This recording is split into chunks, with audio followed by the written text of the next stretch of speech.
সামনে আফগানিস্তান সিরিজ, এই ফরম্যাটে এখন পর্যন্ত অবসর নেননি সাকিব আল হাসান।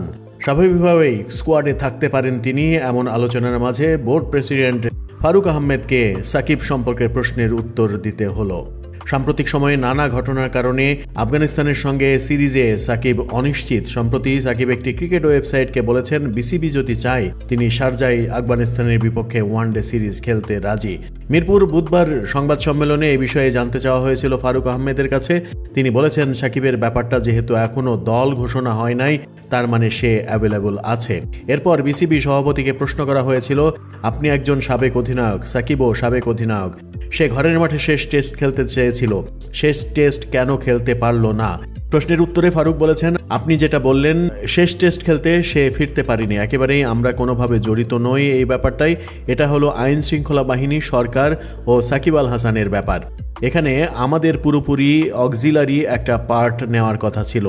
আমি ব্যক্তিগতভাবে আপনাদের সামনে যত কথাই বলি, আমি আমার সর্বোচ্চটা দিয়ে চেষ্টা করেছি যাতে সাকিব আল হাসান দেশ থেকে অবসরে যেতে পারে।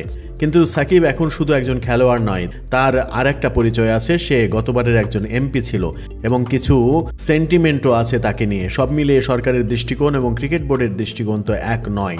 ফারুক আহমেদ আরও বলেছেন, আমি সাবেক ক্রিকেটার হিসেবে মনে করেছি যে একটা ছেলে 17 বছর ক্রিকেট খেলেছে, সে একজন ব্র্যান্ড অ্যাম্বাসেডর, বাংলাদেশের জন্য অনেক করেছে।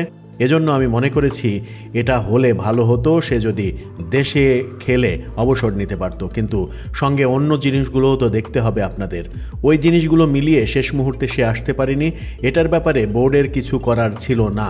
এটা পুরোপুরি আইনগত ব্যাপার এবং আইন শৃঙ্খলা বাহিনী এতে জড়িত আছে। সুতরাং এটা সাকিব ও আইন শৃঙ্খলা বাহিনীর ব্যাপার ছিল, বোর্ড এটার অংশ ছিল না।